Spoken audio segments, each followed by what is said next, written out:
Dzień dobry, hello, g'day, and welcome to Talking Tildas, episode 5. That was Polish and Norwegian hello, in case you were wondering. Welcome to Talking Tildas. I'm your host, Nicholas Rupolo, joined by Michelle Morris, Christina Trajceska, and Rosa Valente, as always, at our studio here, previewing the Matildas in the knockout round. The group stages, done. Dunzo. Finished. History. It's time for the big matches to come up against Norway. That's on Sunday, 5 a.m. Australian Eastern Standard Time in the beautiful coastal town of Nice at the Allianz Riviera, guys. It is going to be a fantastic match, and we have a fantastic episode lined up for you today. Going to be reviewing the exciting matches to close out the group stages, previewing the round of 16, answering some of your interesting questions online, Twitter, Facebook, and whatsoever, and of course, previewing the big match against Norway. Rose, a couple of big initiatives going on, Jersey Day, Ultra Football, talk us through it. Yes. So first of all, Jersey Day is tomorrow, or if you're watching this on Saturday, then that means it's today, which means that you wear your jersey. So you wear your Matilda's jersey, take a photo of it, put it on social media, tag whoever you want to. You can tag anyone from the team. Who would you tag? Tag someone in the team. Chloe Lagazzo. Caitlin Ford. Tag someone in the team because you know what? It's just like the Matildas do this when game day is on. They say it's Jersey Day, wear your jersey. It's just a good way to, I guess, we feel like us at home over in Australia, feel like we're supporting, feel like we're doing something. So it'd be fun. Wear your jersey out all day tomorrow, whatever you're doing. So we'll all be wearing our jerseys.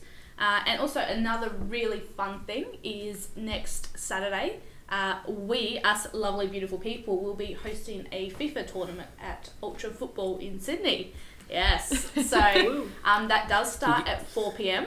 Did you want to? You get to see us in the flesh, which is exactly. Forget the FIFA. I mean, you get to see us. We look taller in person. Yeah, or maybe shorter. We all look prettier in person. You get to see these suits in real life. I mean, he'll be wearing a suit. I will be wearing a suit.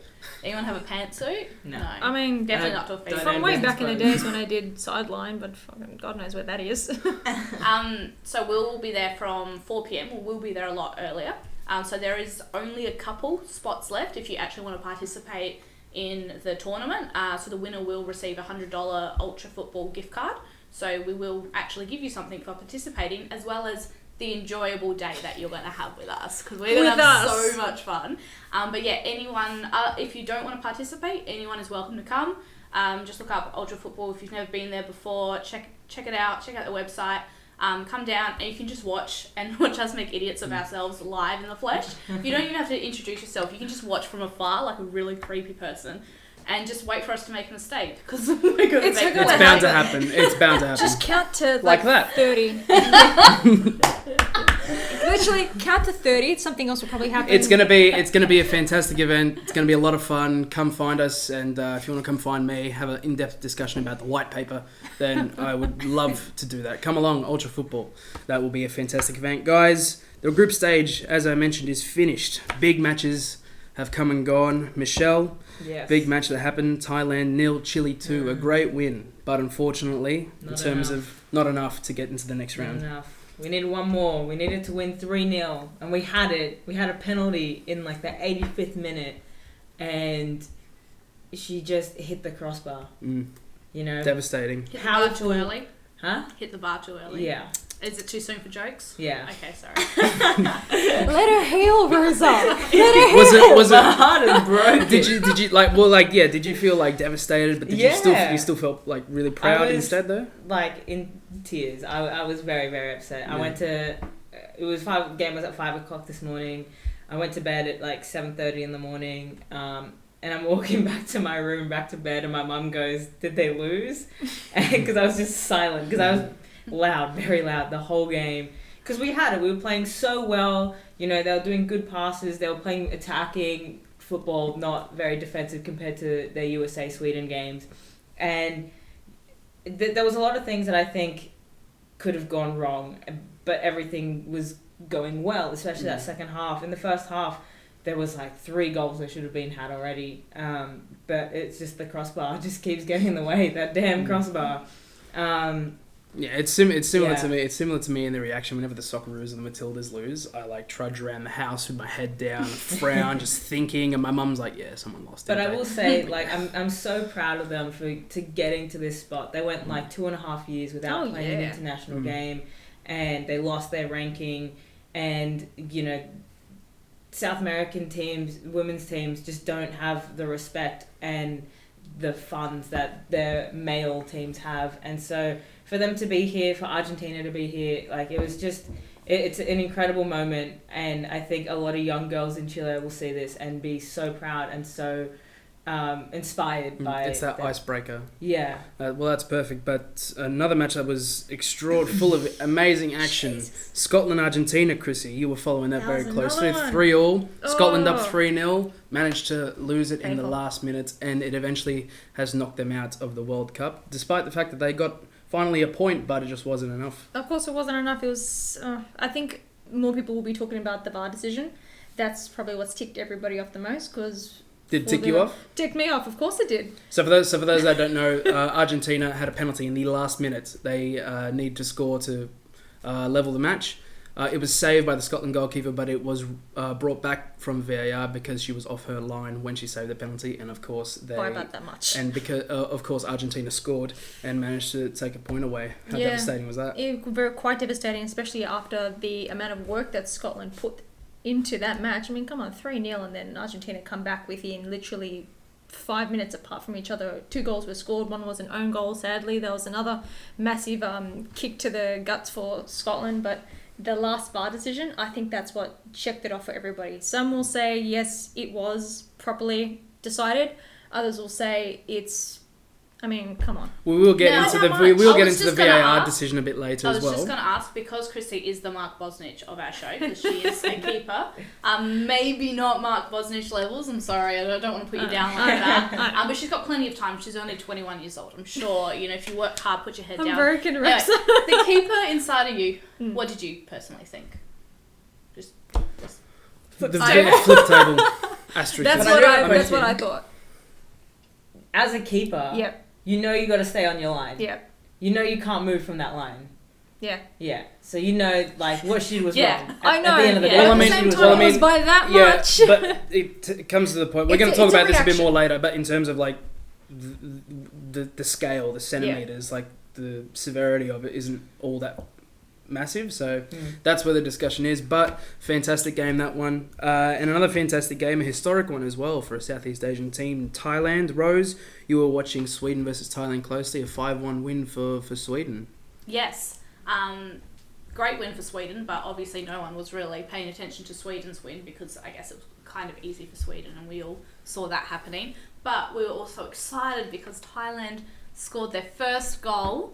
And if you haven't already seen a little bit of backstory about why it was so exciting, because the coach of the Thai team, so I'm pretty sure the company she runs is an insurance company, which is hers, and she actually employs all the Thai players. So they're actually employees of her, so she's funding the national women's team. And that's why, if you've seen those videos, she was just crying and crying because it just meant so much for that country to score that goal and just make their even little mark on the Women's World Cup. It was beautiful. Well, it was absolutely fantastic. We urge you to go back and watch those reactions because it was really wholesome and it's really good to watch. Just the impact that just a goal at this level does for a country like Thailand is absolutely fantastic. We will be right back with Talking Tildas just after this break.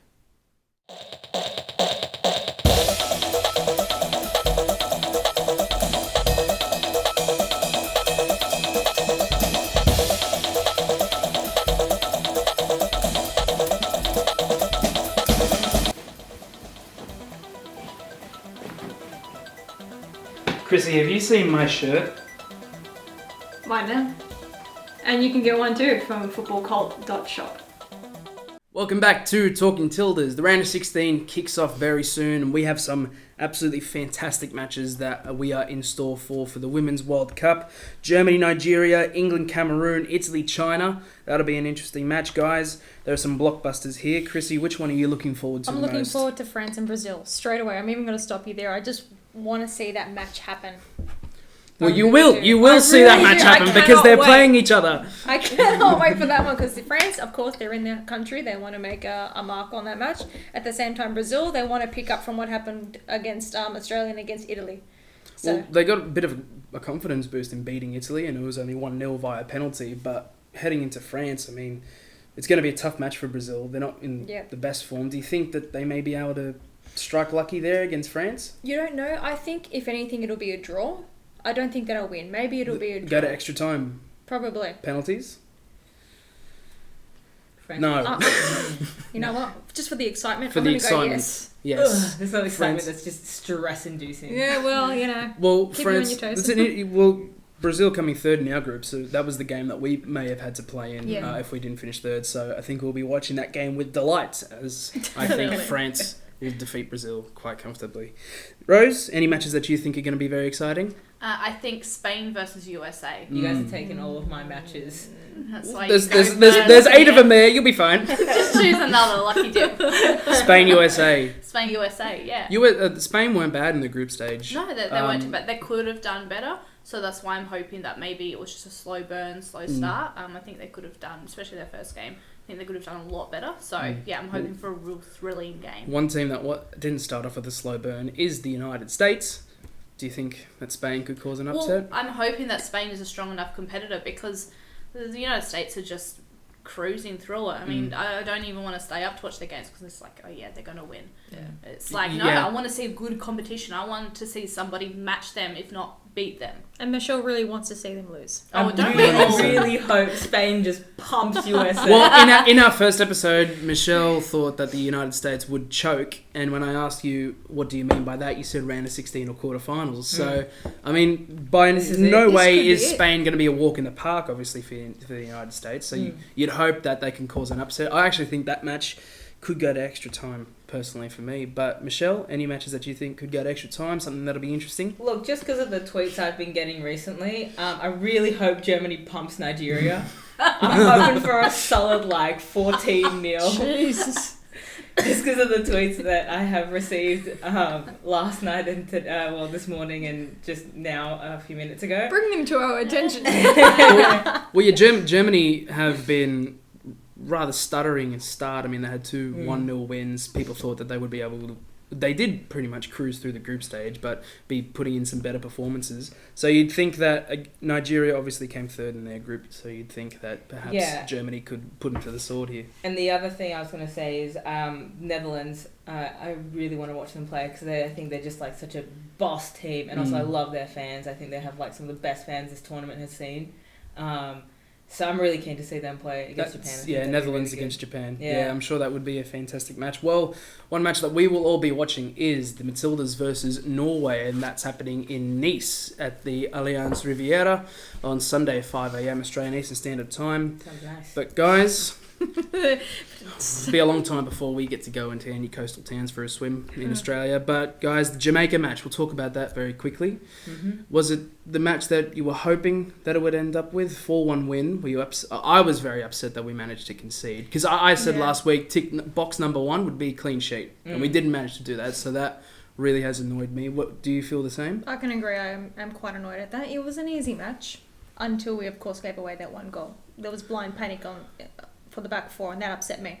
Yeah, well, there was that 10 or 15 minute period after they scored that it thought wow, okay, they could really pull back a second goal, and they could seriously scare us, and they nearly did. Yeah, it was terrifying. And my dad was very upset as well when we conceded. I was very upset. I'd like to point out last week I said that I don't like to be different, and then we conceded, and so I was very upset that we were the black sheep in our group. I feel like that's not the right words to be using.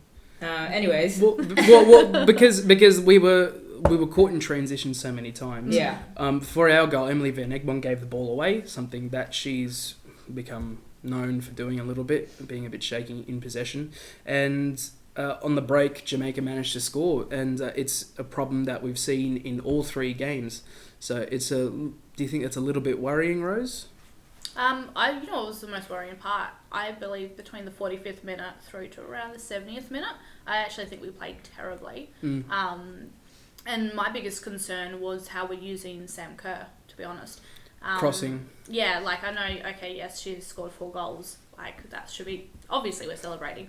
But it's how she's actually been utilised within our team, is that she can actually be utilised better, and we could have performed better, whereas we didn't actually, for a 4-0 win, we didn't actually perform that great. I think the reason Rose mentions that is because the game plan really was to get the ball wide, swinging crosses for Sam Kerr, considering that our forward players are quite short, including our attacking players like Gori and Lagazzo. Look, it's just like see you later. That's what the 45th to 70th minute looked like. This is what it looked like. A real representation. Well, because let's hope that's not our representation against Norway. the teams that we play against, they sit deep. So Sam Kerr can't use their pace. Neither can Hayley Rasso. Neither can Lisa Devanna. Nobody can. So really, what we're stuck with is trying to pull defenders out of position. And the thing that you get with Sam Kerr playing alone, because we know that Sam Kerr likes to drift out into the left to cut into that channel there, is the fact that we end up swinging crosses to her. But for the first half, it looked really frustrating, but in the end, she scored 4 goals. So can we really be complaining about the game plan? We can, because she can do better, and so can the whole team. And Melissa's just right. After not the press conference, but when he was being interviewed after the match, he said himself that we can do better, and obviously we can, because we gave away that 1 goal. Yeah, well, so we gave away 1 goal, but Sam, despite the criticisms of the game plan, managed to score 4. So and we managed to finish second, which means we play Norway. So are we digging too much into it, considering that she scored 4? The last goal was gifted. The last goal was just a massive... Yeah. That was like... whoopsie from the goalie. Yeah, that was the football god saying, you're not done yet. Yeah. I mean, you could say that as it's a bit of a reward for our effort, maybe, in that case. But personally, I think against a team like Jamaica, that game plan eventually worked. We wore them out. Yeah. And so the goals eventually came. So while it was frustrating, our game plan, the crosses and that kind of thing, but I'm not worried. You're more so thinking that that's a game plan for a team like Jamaica, which we know weren't our strongest opposition, whereas now we're going to adjust that for Norway. The way we played against Italy and Brazil was totally different to the way that we played against Jamaica. So it was obviously a set game plan looking at Jamaica's weaknesses, and I assume that the game against Norway will change as well. Yeah. Were there any other disappointments from you guys in that match? Anything? Lisa Devanna starting the match, maybe? I was a little confused as to why Lisa started. I just assumed it was because, there was all these talks of like Caitlin and some of the other players had like little injuries going on, little niggles and stuff, so they were resting. So I was like, okay, that's fine, fair enough. But the defense was not the greatest that I've seen. The new one, Carly Roosbakken. That's the one. I know that she's new, and I know that this is like her second game that she's ever played.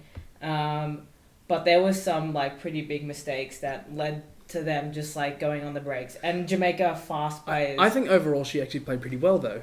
I thought she did okay. I think she did okay from but I do think there was a lot of mistakes that... It's nerves there from, of course, being a young player and being new. I was on edge too every time she made a slight mistake. I'm like, what are you doing? But you have to remember, it's her first World Cup. Yeah, of course. But I think, Milicic needs to see that and needs to work on that as well. Because we can't keep letting players just run straight through us. And Jamaica's got pace. So they needed to be prepared for that. And it didn't look like they were prepared for that. Well, we will go over our predicted lineups, what we think who should start and where for the Norway match. Right after this break, we'll be going through your online questions. Don't go anywhere.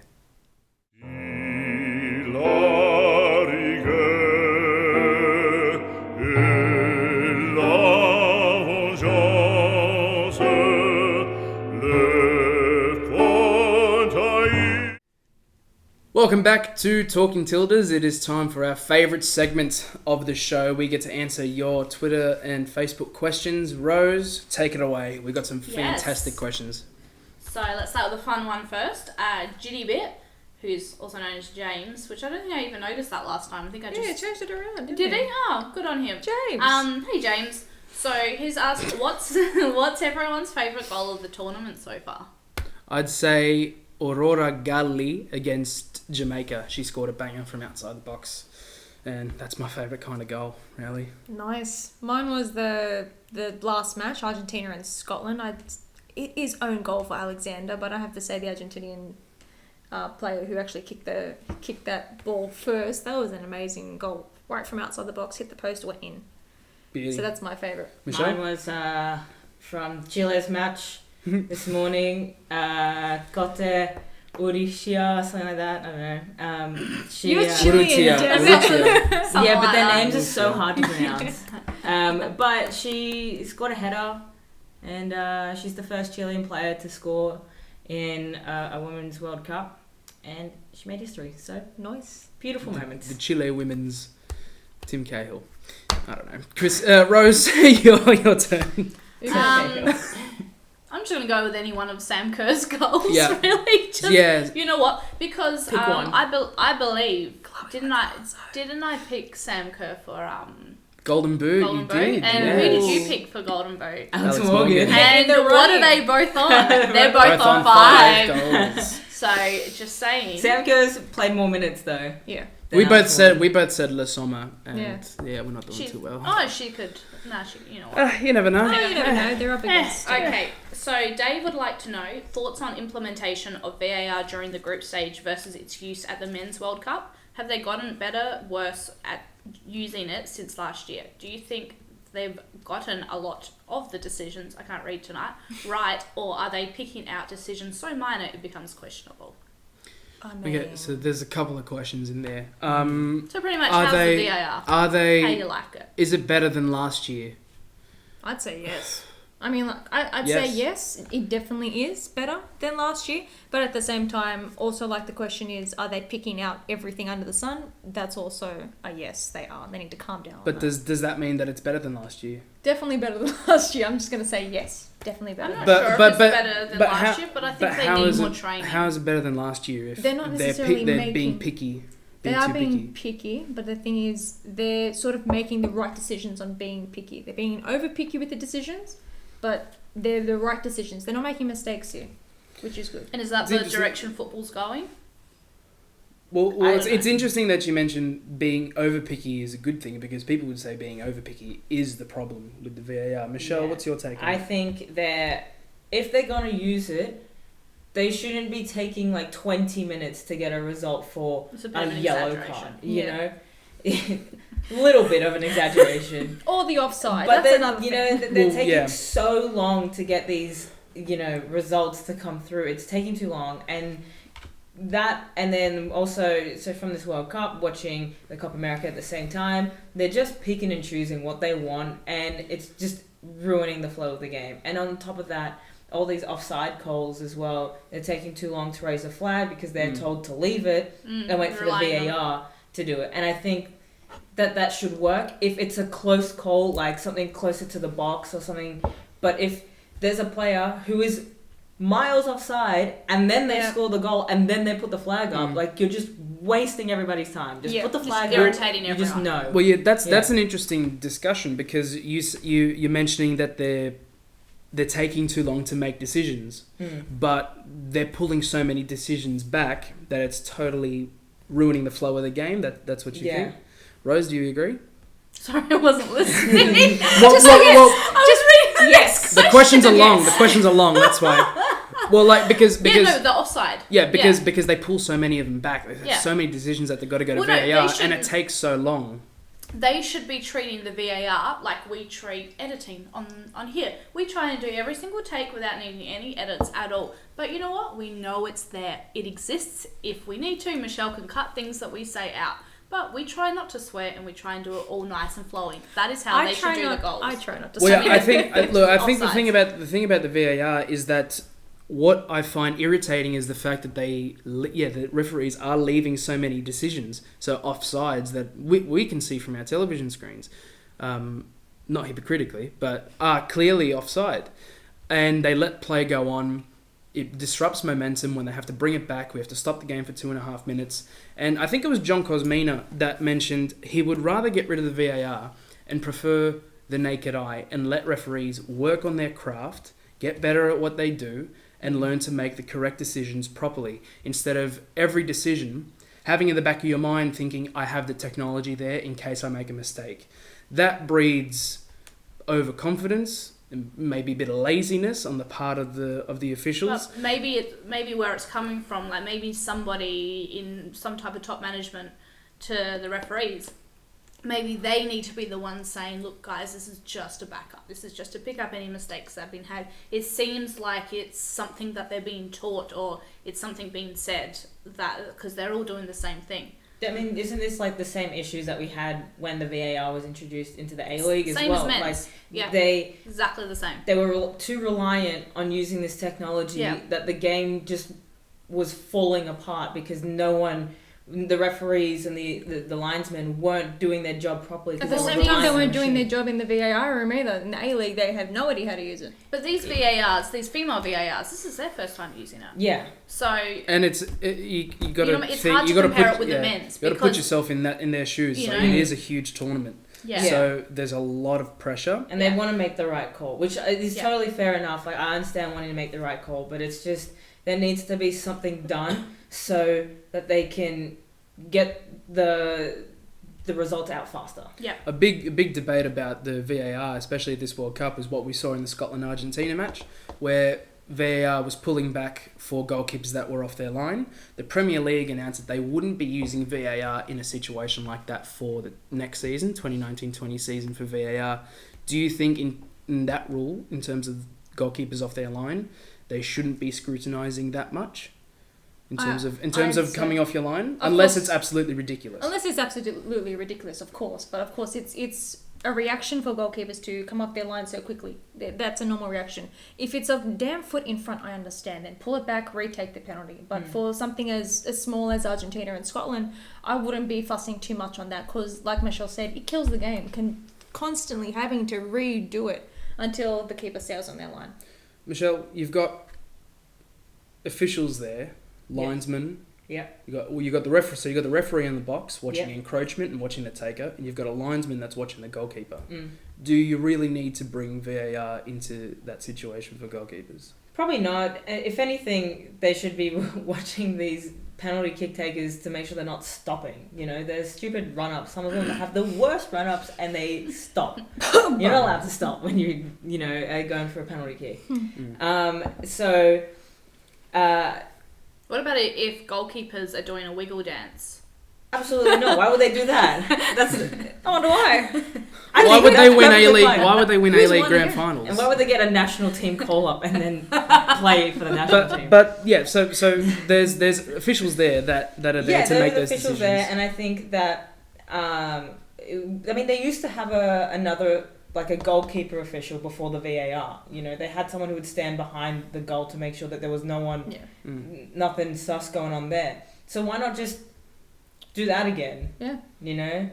I mean, it's a fair point, but the VAR continues to be a hot topic in football, and especially at this Women's World Cup. We will be right back with some more questions just after this. Is your future just as bright as mine is? Then you're gonna need a pair of these Carpets Fully Sick glasses. TLL15 is our discount code, and if you put that in the shopping cart, you'll get 15% off.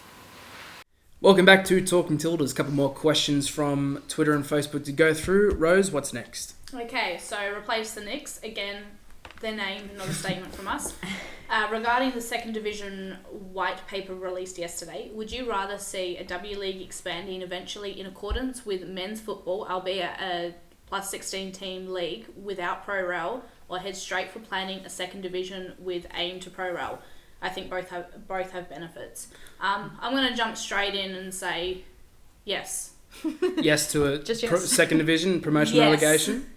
Yes. So and the W League, yes. Disagree. Okay, so we have disagree. Before we begin, asterisks. Before we begin, the white paper that was released yesterday, which is June 20th, Thursday, was a skeleton of the plan for a national second division for the Australian men's competition, the A-League. What they mentioned, there wasn't an explicit plan for women's football, but what they did say was the women's second division for the women's game is to be not viable to not be a viable economic proposition in the short to medium term. Their priorities right now are expanding the W League and creating a full home and away season, which I see is fair enough. They're going to review it in 2022 and consider launching it in 2023. With what Rose just said there, Michelle, you disagree. You think that you shouldn't have a second division? So it's not full yes, So but yes without I say yes, second division, but no to pro rel at the same time, like straight away. I think you need to establish the second division for at least a season or two, and then you can introduce pro rel. Okay, so what the white paper said for the men's team was that there's a 5-year incubation period, so no promotion relegation. Yeah. And then, that there's an asterisk next to that. They're going to have to look at a couple of criteria there before they introduce it. But I think, Chrissy, what the argument is Which one should we go first? Well, the thing is, do you establish a second division for the women's game? Or would you prefer to have, if you had 16 teams or 20 teams or however many you had, to instead have one big league for the women's? Say that again. Okay, so It's been a long day. Can I answer the question before Chrissy jumps in? ahead. For it. Well, I think cost-wise, I think it would be in their best favour to do one large of the W League, considering we don't even have a real W League right now, because not every A-League team, A-League franchise has a W League team. So the Central Coast Mariners biggest, don't have a W League team, and the Wellington Phoenix don't have one. Exactly, so that's the biggest concern, and the fact that Canberra have a team that don't have a men's team. Anyway, another can of worms. So biggest thing is straight away make every team have a W League team in it, make sure that that's implemented, and then I think cost-wise it would be more beneficial for them to go with the larger thing rather than a second division.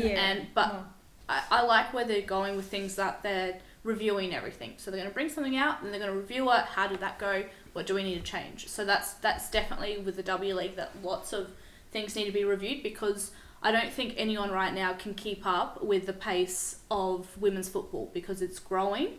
It's growing a crazy amount, and Australian football need to keep up with that as well.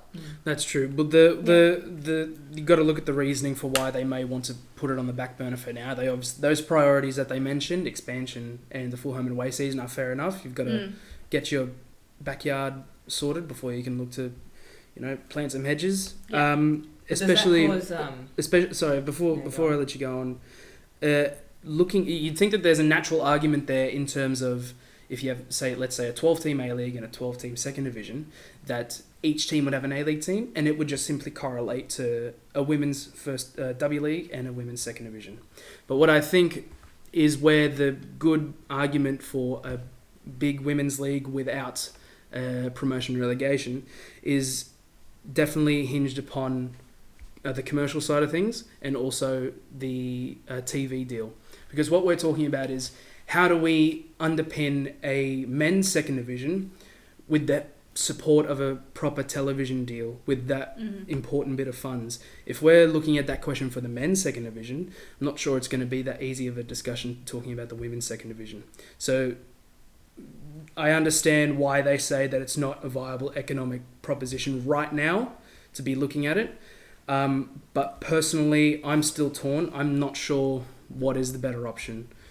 What I find really frustrating in this day and age, and where women's football currently is that our new A-League teams aren't doing anything about having a W League team. Yeah. And they're not interested. They are? Well, I think MacArthur's working. Yeah. I hope so, Western United. But I know Western MacArthur's going to United, take a while, because obviously MacArthur's still not even in the A-League. Exactly. But I think they said that they have plans to have a W League team in the That's future. good. So as long as they've got plans. So the people at MacArthur, at their community forums, I was there, and they mentioned that it's logistically, they can't get a W League team in for their first season, then they're in the A-League, but they do have plans in place to get a W League team in, and they have branches of networks with women's NPL in terms of a pathway for women's female players in the Southwest Sydney region. The thing I was going to say before was I feel like one of the issues that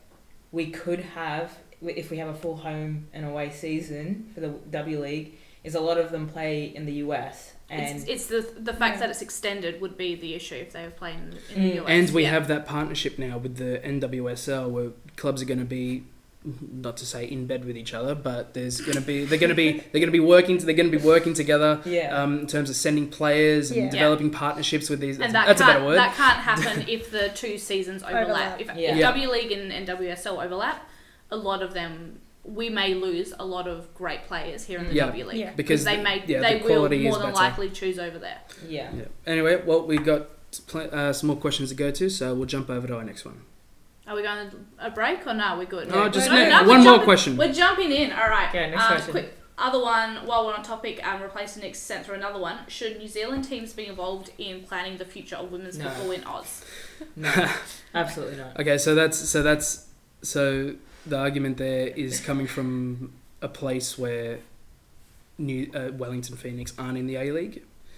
I understand that sentiment. Does it look like Wellington Phoenix are not going to be in the A-League in the Well, we actually don't know. There's a lot of smoke and mirrors around Wellington Phoenix and their place in the A-League. In terms of the women's division, I think there's not really a place for a New Zealand team. Reason being, we have so many catchments for women's football in this country. I think what he mentions there is that there is a blueprint that we can roll out for, instead of men's football, use women's football as the blueprint for having a full Australian division of professional women's soccer. Mm-hmm. So you can look at that and you can see the benefits and you can see the negatives. And I think if they were to expanding the W League, expanding it in Australia, leave New Zealand out of it. Well, the women's sides already have so many costs and are struggling. You know, at the moment, I can just imagine what their costs compare to how much money they're actually making as it currently stands. And just imagine sending a team to New Zealand or being that New Zealand team being sent to Australia. Once you chuck the costs involved, just put aside all the actual football. That's got to be pretty bad from a business point of view. There will be no distance derby in the W League. Chrissy, quick comment. Favourite derby on the Wellington Phoenix issue.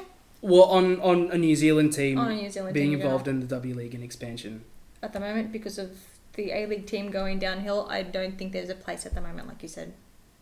And it doesn't look like the FFA are too interested in keeping that A-League team with all their fines and fine print should be left in their contract. It's so hard to have New Zealand in. It's really hard, in this league because one, it's a different country. And two, do you mean it's hard as in the fact that it's really only hard because it's a different country? Or no, what else is behind it? So there's different confederation. We're in the Asian Confederation. They're still in Oceania. So even if if for example Wellington Phoenix in the men's, they won't be able to play in the Asia Cup. Asian Champions League. Yeah, because they're not part of the AFC. Yeah, and then it's just. Realistically, if you're running a business, like a football team, like you were mentioning, like the women's stuff, it's expensive and you can't, and a lot of them don't have money to afford it. So imagine trying to fly your team from Perth to Wellington to go play a game. And time-wise as well, because as it stands, a lot of the girls do actually have part-time jobs or do other things on the side to generate enough. Yeah, exactly. Yeah. They're trying to make that full-time wage. So just imagine losing your whole day to travelling to New Zealand. It should be something that should be just left alone for now. It's not going to work out. It's not happening for the A-League team, and it doesn't look to be going any further if they were to do something for a women's team. I think separate from the A-League team and not mentioning men's football, I think it makes sense to worry about expanding into Australian pathways and investing in pathways for Australian players. Absolutely. That's where I come from in this argument. Mariners, W League. I think it's worth it. In terms of not having a New Zealand team in the W League, because we should be focusing on creating Matildas. Yeah. We should be focusing on creating. Bring Manly United. We should be focusing on creating Matildas. We should be focusing on creating Matildas and Socceroos. Mm-hmm. And that's where I think most of us head towards anyway. But we are going to take a quick break here on Talking Tildas. We will be right back previewing the Matildas round of 16 match against Norway. Don't go anywhere.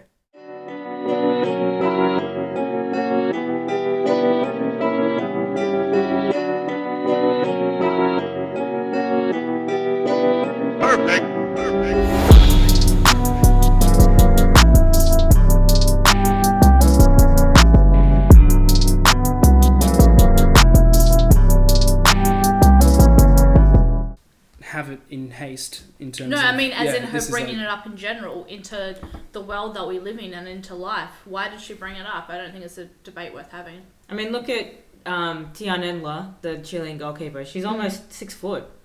You know, that's like if most goalkeepers, you know, are pretty tall. You know, and she does fine. Like her saves have been incredible. Like, make a smaller goal and she will be bigger than the goal. Yeah. Like I don't understand why. Like, I guess there's the physicality question there, but why? Chrissy, why? Like, why? I can sort of agree. Why? I mean, it's football. It's meant to be for everybody, every size. Doesn't really matter. I understand the comment of asking, will it accommodate for the physical, you know, difference between a man and a woman? But, you know, it's football. Who cares? Who cares if the goals are bigger or smaller? Just keep it the same. Like, if the girls have to work harder, they have to work harder. I understand that, you know, women have had to work harder all the time to accommodate to football since it's a men's game, but just leave it the same. If women Well, can it's do not anything- necessarily. Well, it's not necessarily. If What they makes can you do say it's a anything, men's they can game? work Yeah. hard. What makes you say it's a men's game, though? No, I mean, like, of course it was invented for men to play first, and women started playing afterwards. But the thing is, there's really no reason to change it. If Edla can save a goal, then she can save a goal. I'm a lot smaller. I'm 5'1", and I've never had any issue while playing in goals. When I used to play back when I was 16 and 17, I had no issue at all. Yes, it was a little bit more intimidating having massive goals behind you, but if you love the game and you're good at the game and you're good at your position, the size of the goals or the size of the field doesn't matter. I don't think there should be any rule changes between the men's game and the women's game. I mean, I'm sure. I think this is pretty foolish. I think if you were to ask most female footballers, let's say if you were to ask most female footballers at the World Cup, 99.99% of them would say, don't change anything, because what's the point? We all play, we're all professionals, we all adapt to the field, no matter what. So I think the important thing here is that you ask players. Do players want the goals to be smaller? Do Did you ask goalkeepers want goals to be smaller? I don't Did you need to ask them because Okay. they've been playing in Women's World Cups since 1991. Exactly. Okay, so they clearly don't have a problem with anything. Did you ask? As well as that, Sam Kerr. as well as that, it would be a logistical nightmare to have smaller goals Just imagine. everywhere. And especially in Australia, we talk about having we fight for space for players to play. Look how long Central Coast why Mariners took to put up would goals. women's football need to have smaller goals? I mean, none of them are complaining about wanting a smaller field or smaller goals. No, I mean, it's silly. seriously. No. Yeah, I understand there's a goals, physical big difference between a dreams. man and a Yeah. woman, but it doesn't really matter. If you like the game, you know your craft, you play your craft well, doesn't matter. Well, that's a robust debate that we're having at Talking Tildas. But what we're going to jump into now is previewing the round of 16 match. Matildas versus Norway. Definitely going to be a difficult match. It's not going to be any walk in the park. We know about Norway's quality, Chrissy, but they are missing one big player. They're missing their Ballon d'Or winner, aren't they? Ballon d'Or winner Ada Hegerberg is missing for the Norway squad. Now, the reason she's missing is because she's chosen not to attend the World Cup due to the pay gap between men and women in football. That may be a plus, like a positive for us. A blessing in because- disguise. Yeah, it may be a blessing in disguise for us because she is missing our little Ballon d'Or star. But at the same time, just like every other team we've come up against, Norway isn't a team we should underestimate. Exactly. The form heading into the round of 16, 2 wins and a loss. That loss came against the hosts, France, in their group. Guys, Michelle, Rose, were looking at their performances in the games that they won. Their last 2 group games, they actually haven't scored. They scored only once from open play. What does that make you think? We talk about having defensive issues, but only once from open play have they. Well, one set piece and one mistake against Nigeria, And one was an own goal against France, and 2 penalties in their last match. They're going for the Australian men's route of pens. I mean, I feel like that should, give us a bit of confidence. If they're not scoring from open play, and Sam scored a bunch from open play, which is, great. But still, defensive-wise, if they're conceding, penalty, like if they're getting penalties, then we have to be really careful because we know that they can score penalties. Rose, Are you still a bit worried about the Matildas' backline? A little bit. I'm thinking more right now of where we're all at fitness-wise, as to who will be starting, because it was a very interesting lineup last time, I found. So more concerned fitness-wise because we've had so many, knocks during training or whatever, so a lot of people, having to play outside the group during training. So that's more my concern is, can we put our best players out there in order to have the best team possible? I think we got lucky in a way, because last match we all said in our preview that we should go the same starting 11 that we had for Brazil, get as many goals as possible. We didn't do that. We put out a weaker side, but still managed to sneak in that second position. So I guess that was lucky. Chloe Lagazo has a bit of an injury cloud over her for this match against Norway, but Claire Polkinghorn is back and could start. So that's good for us. Centre back is back. Steph Catley can move back into left back. Kellen Knight, finally, and I can't stress this enough, finally moves into midfield, hopefully. All together now. Finally! Moves into midfield finally against Norway. Is that something to be very excited about? Yes. Well, I don't know. Can you tell? I mean, how finally. how much stronger do you think that makes us? Very. I think we'll be okay against Norway. Do you start perhaps the same starting 11 bar Lagazo for Brazil and Polkinghorn coming in? I think so, yes. Definitely. So Gilnick on the right, you believe so? How well do you think Gilnick has played? Definitely better than Hayley Rozo at the moment. She had a tough time against Italy. She sort of came back to it against Jamaica, but still I don't think she's strong enough. Put in Gilnick. Be safe. She's good coming off the bench. Yeah, I'd let her come off the bench if anything. Leave Gilnick up front for the starting. We are playing against a very experienced team though. 7 players have 75 caps or more in this Norwegian side, and their captain, Mara Mjelde, centre back, she has 138 caps, and she is their captain in central defence. So by no means is this going to be a walk in the park. I know we've said that about every single team that we've played, but look at some of our results. No way have they been a walk in the park. Michelle, where do you see Sam Kerr having a blinder like against Jamaica, or do you see this is going to be a bit tougher? I think I'm going Yeah, sorry. Do you want to drink water? Again. My brain just stopped working. I think it'll be very difficult for Sam. I don't think it's going to be easy for her at all. I think it's definitely not going to be like Jamaica. It'll probably be, if anything, similar to the Italy game. Just a lot of stress for the viewers. In terms of prediction, do you think that it's going to be similar to the Italy game? I hope not.